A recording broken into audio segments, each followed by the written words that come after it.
প্রিয় শিক্ষার্থীবৃন্দ, কেমন আছো তোমরা? আশা করি সবাই ভালো আছো, নিরাপদে আছো। ঈদ পরবর্তী আজকের সেশনে সবাইকে স্বাগতম। প্রথমে শুকরিয়া আদায় করছি ওই মহান রব্বুল আলামিনের, যিনি আমাদেরকে এখনো মরণঘাতী করোনা ভাইরাসের হাত হতে মুক্ত রেখেছেন। ধন্যবাদ জ্ঞাপন করতে চাই মাননীয় প্রধানমন্ত্রী জননেত্রী শেখ হাসিনা মহোদয়কে, যার বিচক্ষণতা ও দূরদর্শিতা দীর্ঘ 2.5 মাস পরে অন্যান্য প্রতিষ্ঠানসমূহ খুলে দিলেও তোমাদের কথা চিন্তা করে শিক্ষা প্রতিষ্ঠানসমূহ এখনো বন্ধ রেখেছেন। যতদিন শিক্ষা প্রতিষ্ঠানসমূহ বন্ধ থাকবে, অনলাইন ক্লাস কার্যক্রম ততদিন চলবে। আজকে আমি বিবিএ অনার্স প্রথম বর্ষের ক্যাপিটাল বাজেটিং ক্যাশ ফ্লোস এর প্রথম ক্লাসটি নিব।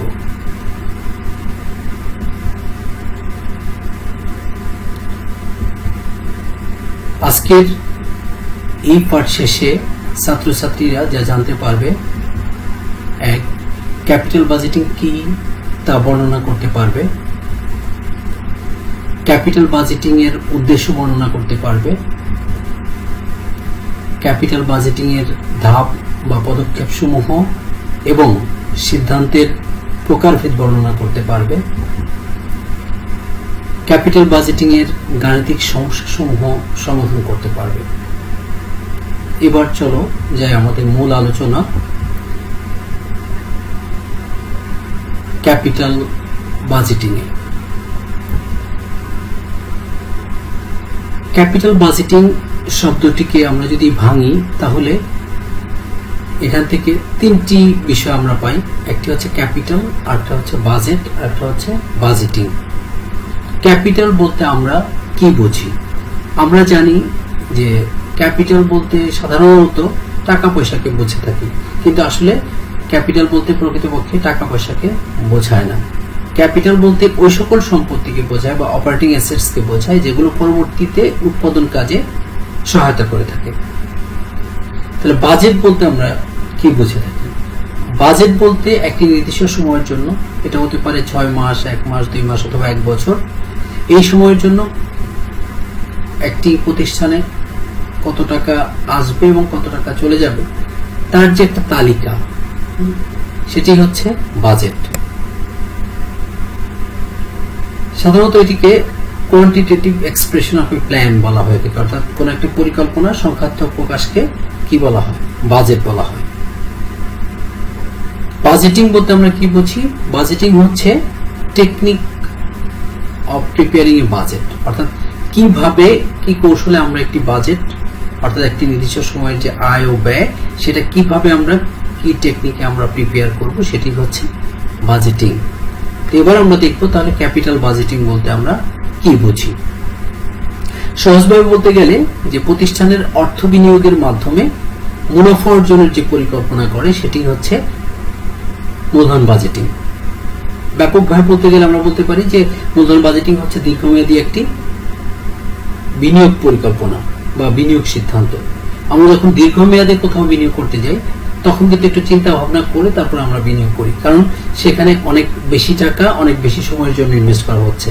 কাজেই আমাদেরকে অনেক কিছু ভেবে চিনতে তারপর বিনিয়োগ সিদ্ধান্ত গ্রহণ করতে হয়। আমাদেরকে দেখতে হয় যে সেখানে কতটুকু ঝুঁকি আছে, আমার ইনভেস্টকৃত টাকাটা আমি সঠিক সময় তুলে আনতে পারবো কিনা, সেখানে লাভজনক কতটুকু আছে, এগুলো বিচার বিবেচনা করার যে প্রক্রিয়া, সেটি হচ্ছে কি ক্যাপিটাল বাজেটিং। ক্যাপিটাল বাজেটিং আমাদেরকে কতগুলো প্রশ্নের উত্তর দিয়ে থাকে। একটি হচ্ছে কোথায় বিনিয়োগ করতে হবে, কোথায় বিনিয়োগ করলে মূলধন নিরাপদ থাকবে, কোথায় ঝুঁকি কম হবে এবং কোথায় বিনিয়োগ করলে সর্বাধিক মুনাফা অর্জিত হবে এবং সম্পদ সমাধিকরণের মাধ্যমে প্রতিষ্ঠানের উদ্দেশ্য অর্জিত হবে। এই সবগুলো প্রশ্নের যে উত্তর পাওয়ার যে সামগ্রিক কার্যাবলী সেটি হচ্ছে ক্যাপিটাল বাজেটিং। মূলধন বাজেটিং এর উদ্দেশ্য কি? অনেকগুলো উদ্দেশ্যে সাধারণত মূলধন বাজেটিং করা হয়। তার মধ্যে একটি হচ্ছে যুক্তিযুক্ত প্রবাহ যাচাই, অর্থাৎ একটি প্রতিষ্ঠানে দুই ধরনের নগদ প্রবাহ থাকে, একটি হচ্ছে আন্তঃপ্রবাহ আর একটি হচ্ছে বহিঃপ্রবাহ।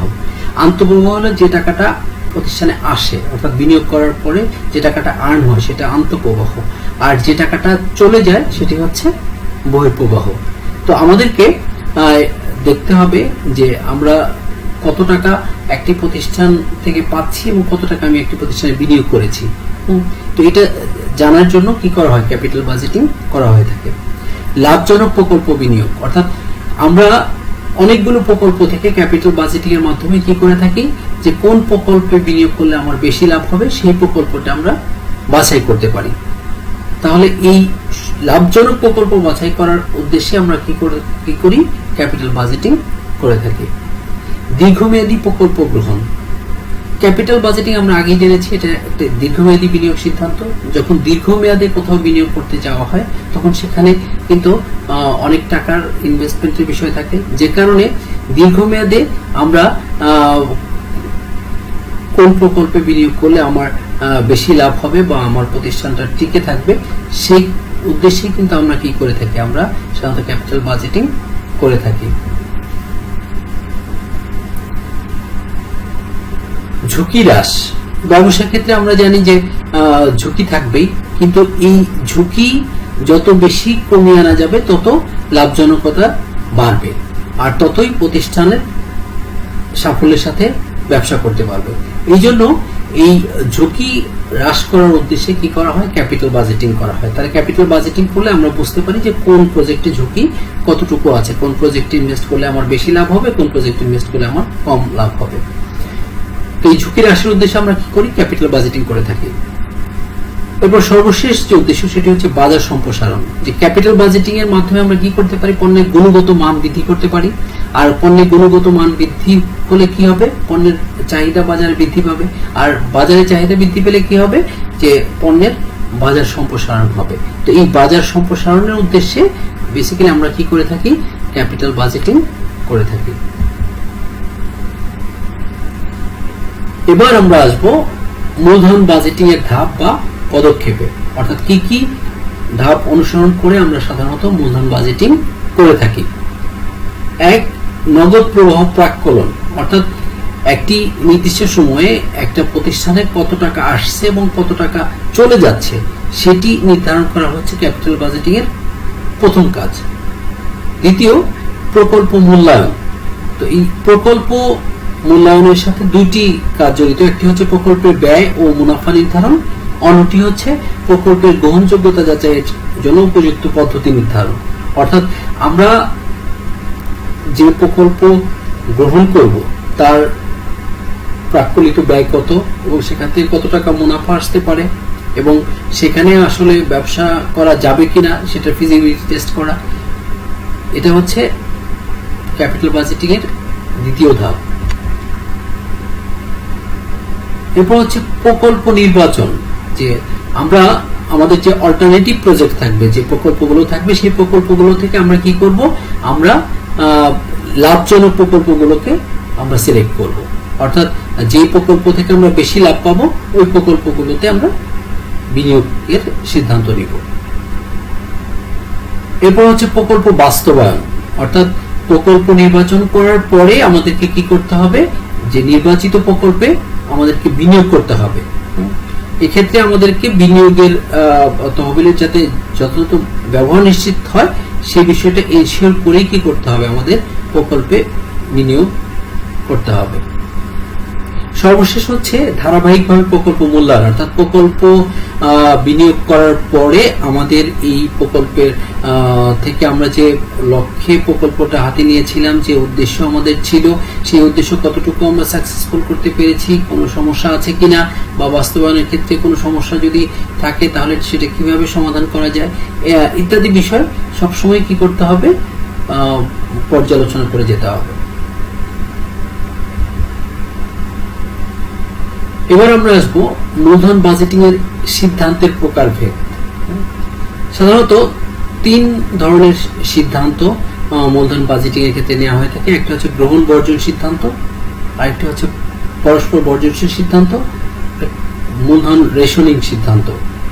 প্রথমে আমরা আসি গ্রহণ বর্জন সিদ্ধান্ত। যে এটি মূলধন বাজেটিং এর একটি অন্যতম সিদ্ধান্ত, কারণ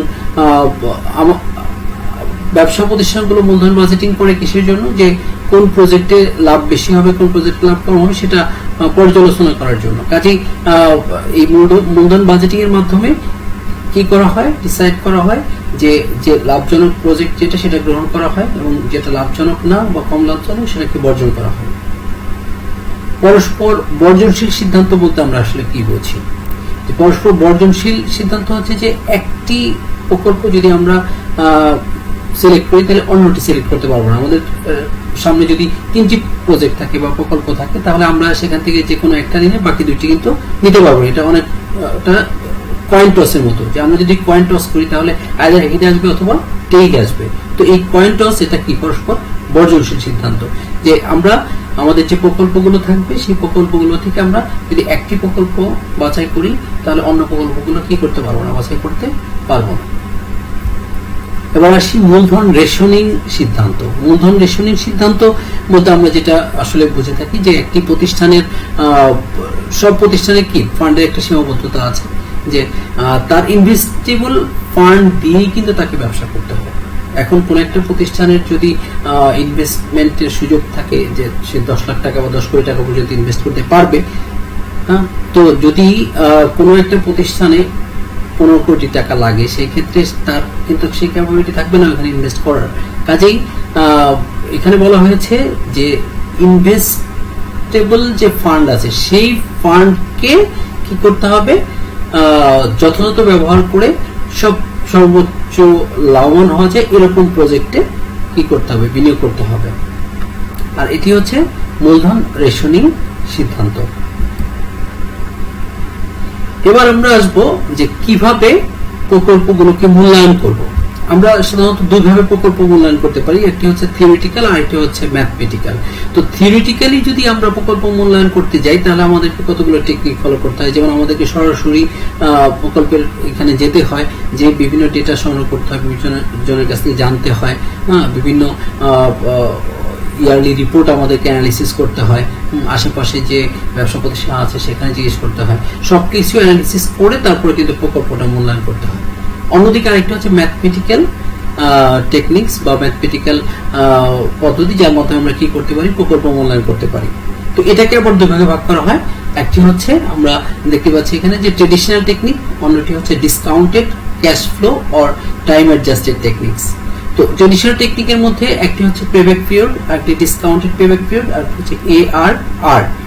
আর discounted cash flows or time adjusted technique এখানে 5টি, একটি হচ্ছে NPV, IRR, MIRR, TV, PI etcetera. তো এই টেকনিকগুলো ফলো করে কি করা হয়? বিভিন্ন ক্যাপিটাল বাজেটিং এর মাধ্যমে প্রজেক্ট ইভালুয়েট করা হয় যে কোন প্রজেক্ট আমাদের জন্য প্রফিটেবল, কোন প্রজেক্ট আমাদের জন্য কম প্রফিটেবল বা প্রফিটেবল না। এবার আমরা আসি ক্যাপিটাল বাজেটিং টেকনিকের প্রথম যে টেকনিকটা, পেব্যাক পিরিয়ড। তো এই পেব্যাক পিরিয়ড বলতে আমরা আসলে কি বুঝি? আমরা এই শব্দ থেকেই কিন্তু আমরা বুঝতে পারি যে পেব্যাক পিরিয়ড, পে মানে প্রদান করা, ব্যাক মানে সেটা ফিরে আসা, আর পিরিয়ড মানে সময়। আমি যে টাকাটা প্রদান করলাম বা যে টাকাটা আমি ইনভেস্ট করলাম সেই ইনভেস্টকৃত টাকাটা আমি কত দিনে আমি কি পাচ্ছি? ফেরত পাচ্ছি। যে এই যে টাইম ডিউরেশনটা, এটা হচ্ছে পেব্যাক পিরিয়ড। তো এই ক্ষেত্রে আমাদেরকে কি চিন্তা করতে হয়? আমাদেরকে কিন্তু অঙ্ক করার ক্ষেত্রে আমাদেরকে 2টা জিনিস দেখতে হবে। একটা হচ্ছে যে নগদ প্রবাহের পরিমাণ সমান নাকি নগদ প্রবাহের পরিমাণ অসমান। কারণ সমান হলে এক সূত্রে অঙ্ক করতে হবে, আর অসমান হলে অন্য সূত্রে অঙ্ক করতে হবে। তো একটি বিষয় আমরা বলে রাখি যে পেব্যাক পিরিয়ডের ক্ষেত্রে আমরা যদি প্রজেক্ট সিলেক্ট করতে যাই তাহলে সেই ক্ষেত্রে আমাদেরকে যদি ইন্ডিপেন্ডেন্ট প্রজেক্ট থাকে, অর্থাৎ একটি প্রজেক্ট অঙ্কে দেওয়া থাকে, তাহলে আমাদেরকে দেখতে হবে অঙ্কের যে পেব্যাক পিরিয়ড সেটা এবং টার্গেটেড পেব্যাক পিরিয়ডের মধ্যে কোনটি কম। যদি অঙ্কে প্রদত্ত পেব্যাক পিরিয়ড টার্গেটেড পেব্যাক পিরিয়ডের চেয়ে কম হয় তাহলে আমরা প্রজেক্টটা গ্রহণ করব। আর যদি অঙ্কে প্রদত্ত পেব্যাক পিরিয়ড যদি টার্গেটেড পেব্যাক পিরিয়ডের চেয়ে বেশি হয় তাহলে আমরা প্রজেক্টটা কি করব, রিজেক্ট করব। অন্যদিকে যদি মিউচুয়ালি এক্সক্লুসিভ প্রজেক্ট থাকে, 2টি বা 3টি প্রজেক্ট থাকে, সেই ক্ষেত্রে আমরা দেখব যে প্রজেক্টের পেব্যাক পিরিয়ড কম, এবং এখানে একটি জিনিস খেয়াল রাখতে হবে, সেটা হচ্ছে যে সেই প্রজেক্টের পেব্যাক পিরিয়ড অবশ্যই টার্গেটেড পেব্যাক পিরিয়ডের চেয়ে কম হতে হবে, তাহলে আমরা সেই প্রজেক্টটা কি করব, গ্রহণ করব। তো যদি নগদ প্রবাহের পরিমাণ সমান হয় তাহলে আমাদের সূত্রটি হবে এনসিও বা total cost divided by NCB বা সিএফএটি। তো আমরা যদি এনসিও কে নেট ক্যাশ আউটফ্লো, এটাকে নেট ক্যাশ বেনিফিট দিয়ে যদি ভাগ করি তাহলে আমরা কি পাবো, আমরা পেব্যাক পিরিয়ড পাবো। তাহলে আমরা এবার দেখব যে কিভাবে আমরা এনসিও বা নেট ক্যাশ আউটলে নির্ণয় করতে পারি। আমরা দেখো এখানে দেখিয়েছি যে কস্ট বা purchase price of a new project or new equipment or new machine, যেটাই হোক না কেন, যেটা আমরা পারচেজ করব, সেই পারচেজের সাথে সরাসরি জড়িত যে কস্টগুলো আছে, সেই কস্টগুলো যেমন freight, insurance, carriage, import duty, dock charge, railway fare, installation cost, এগুলো যদি আমরা যোগ করি তাহলে আমরা ওই প্রজেক্টের কি পাই, ইনিশিয়াল কস্ট পাই। এটাকে আমরা সাধারণত বলতে পারি বেসিস অফ ডেপ্রিসিয়েশন অথবা ইনিশিয়াল কস্ট অথবা ইনিশিয়াল ইনভেস্টমেন্ট। এটা কেন বেসিস অফ ডেপ্রিসিয়েশন বলা হয়, কারণ এই কস্টের উপরেই কিন্তু ডেপ্রিসিয়েশন চার্জ করা হয়। কারণ আমি কোন একটা মেশিন কিনলাম, তাহলে মেশিনের সাথে সংশ্লিষ্ট যে খরচ সেটা কিন্তু মেশিন খরচ হিসেবেই ধরা হবে। কাজেই আমরা যখন মেশিনের অবচয় নির্ণয় করব তখন এই টাকার উপরে কি করতে হবে, অবচয় নির্ণয় করতে হবে। তো আমরা তাহলে একটি মেশিন বা একটি জিনিসের পারচেজ প্রাইসের সাথে তার সাথে সংশ্লিষ্ট যে প্রত্যক্ষ খরচ সেগুলো যদি যোগ করি তাহলে আমরা যেটা পাই সেটা হচ্ছে বেসিস অফ ডেপ্রিসিয়েশন বা ইনিশিয়াল কস্ট বা ইনিশিয়াল ইনভেস্টমেন্ট। এর সাথে আমরা কি করব, ওয়ার্কিং ক্যাপিটাল যোগ করব। এখানে ওয়ার্কিং ক্যাপিটাল বলতে দৈনন্দিন খরচকে বোঝানো হয়েছে, যে আমরা একটি কম্পিউটার বা একটা ফটোকপি মেশিন কিনে নিয়ে আসলাম।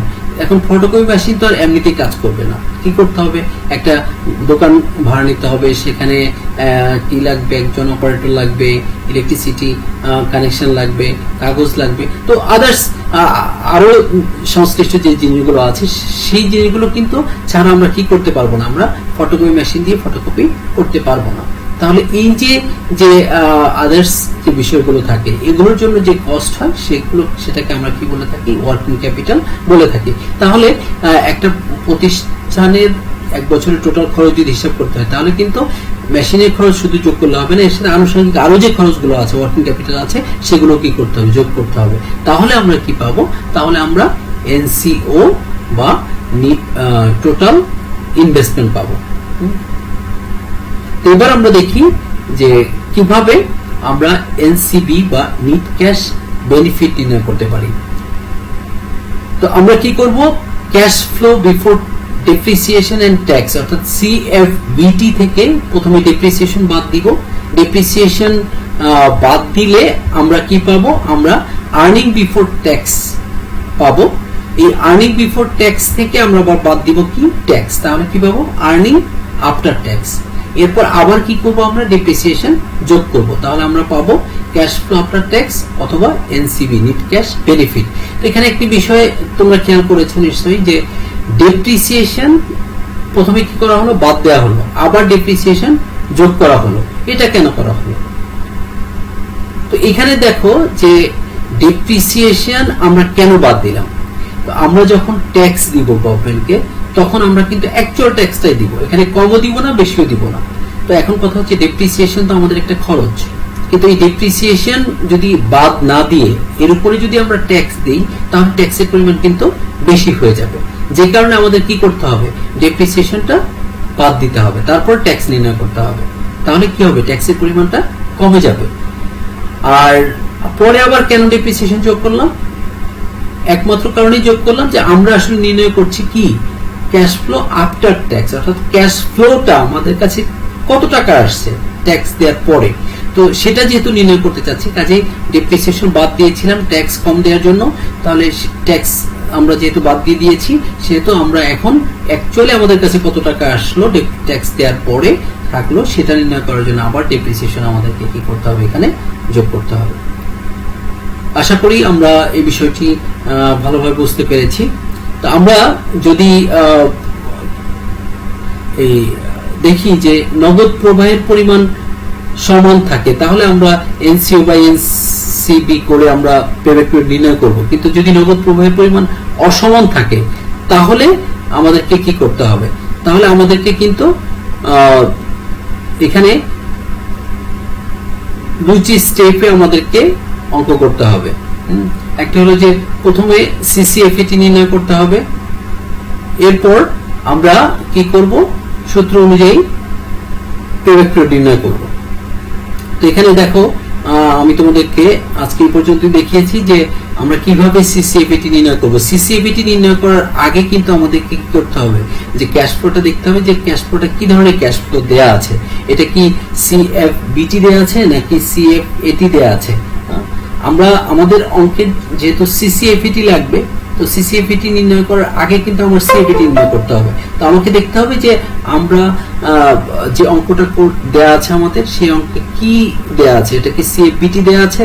যদি সিএফবিটি দেয়া থাকে তাহলে সিএফবিটি থেকে আমরা সিএফএটি নির্ণয় করব, আর যদি সরাসরি সিএফএটি দেয়া থাকে তাহলে সিএফএটি থেকে সরাসরি সিসিএফএটি করব। কিন্তু আমরা যদি আমাদের অঙ্কে যদি সিএফবিটি দেয়া থাকে তাহলে কিভাবে আমরা সিএফএটি করব? যে এখান থেকে ডেপ্রিসিয়েশন বাদ দিব, বাদ দিলে পাবো ইবিটি, ইবিটি থেকে ট্যাক্স বাদ দিব, ট্যাক্স বাদ দিলে পাবো ইএটি, আর ইএটির সাথে আবার কি করব? আমরা ডেপ্রিসিয়েশনটা যোগ করব, যেটা আমরা এখানে দেখিয়েছি। দেখো যে 6 নম্বর কলামটা হচ্ছে 4 কলাম মাইনাস 5 কলাম, অর্থাৎ ইবিটি থেকে আমরা ট্যাক্স বাদ দিলে আমরা কি পাচ্ছি? আমরা ইএটি পাচ্ছি। আর এই ইএটির সাথে অর্থাৎ সিএফএটি কিভাবে পাবো? 7 নম্বর কলাম কিভাবে পাবো? 6 নম্বর কলামের সাথে 3 নম্বর কলাম অর্থাৎ ডেপ্রিসিয়েশন যোগ করে আমরা পাবো সিএফএটি। আর সিসিএফএটি কিভাবে পাবো? যে প্রথম বছরের যে সিএফএটি সেটার সাথে দ্বিতীয় বছরের সিএফএটি যোগ করে আমরা দ্বিতীয় বছরের সিসিএফএটি পাবো। তো এখানে একটি বিষয় দেখো যে কিভাবে আমরা ডেপ্রিসিয়েশন নির্ণয় করব। এখানে স্ট্রেট লাইন ডেপ্রিসিয়েশন মেথডে ডেপ্রিসিয়েশন নির্ণয় করার সূত্রটা হচ্ছে cost minus salvage value divided by assets life. এখানে স্যালভেজ ভ্যালু বলতে কি বোঝাচ্ছে? স্যালভেজ ভ্যালু হচ্ছে যে ভগ্নাবশেষ মূল্য, অর্থাৎ একটি সম্পদ আমরা ব্যবহার করলাম, তো এই সম্পদ ব্যবহার করার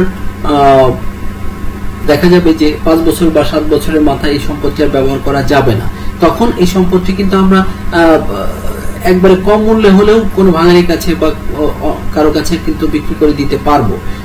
তো সেটাকে সেই বিক্রি করে যে টাকাটা পাওয়া যাবে সেটাকে আমরা সাধারণত কি বলি? স্যালভেজ ভ্যালু বলে থাকি। আর ডেপ্রিসিয়েশন বলতে আমরা আসলে কি বুঝি? ডেপ্রিসিয়েশন হচ্ছে যে কোনো একটি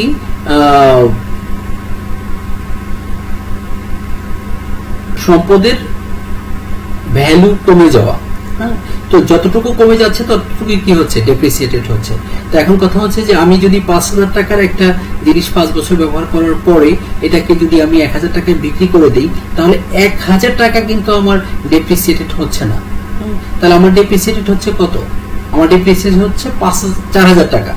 তো তাহলে 5,000 টাকা থেকে 1,000 টাকা বাদ দিলেই 4,000 টাকা ডেপ্রিসিয়েটেড হয়েছে। তাহলে এই 4,000 টাকাকে আমরা যদি স্ট্রেট লাইন মেথডে যাই, তো স্ট্রেট লাইন মেথডের মূল বৈশিষ্ট্য হচ্ছে যে প্রতি বছর ডেপ্রিসিয়েশনের পরিমাণ সমান থাকবে। তাহলে প্রতি বছর যদি ডেপ্রিসিয়েশনের পরিমাণ সমান থাকে তাহলে আমরা যত বছর একটি সম্পদ ব্যবহার করলাম তত দিয়ে যদি ভাগ করি ডেপ্রিসিয়েটেড অ্যামাউন্টকে, তাহলে কিন্তু আমরা কি পেয়ে যাব? আমরা প্রতি বছরের ডেপ্রিসিয়েশন পেয়ে যাব। যেমন ধরো 5,000 টাকা দিয়ে আমি কোনো একটি মেশিন কিনলাম, এটা 5 বছর ব্যবহার করার পরে বা 6 বছর ব্যবহার করার পরে দেখা গেল আমি 1,000 টাকা বিক্রি করে দিয়েছি, তাহলে আমি পাবো কত টাকা? 4,000 টাকা। তাহলে এই 4,000 টাকাকে এবার আমি যদি আমার অ্যাসেট লাইফ কত 6, তো 6 দিয়ে যদি ভাগ করি তাহলে আমরা কি পেয়ে যাব? আমাদের ডেপ্রিসিয়েশন পেয়ে যাব। তো আজকে এই পর্যন্তই তোমাদের আলোচনা করব। নেক্সট দিন আমরা পেব্যাক পিরিয়ডের অঙ্ক করব। তো তোমাদের কিছু হোমওয়ার্ক দিয়ে দিচ্ছি, যেখানে তোমরা এখান থেকে কিভাবে বেসিস অফ ডেপ্রিসিয়েশন, কিভাবে এনসিও নির্ণয় করা যায় সেটা তোমরা করবে। আমি অলরেডি আজকে আলোচনা করেছি কিভাবে বেসিস অফ ডেপ্রিসিয়েশন নির্ণয় করতে হয়, কিভাবে এনসিও নির্ণয় করতে হয়।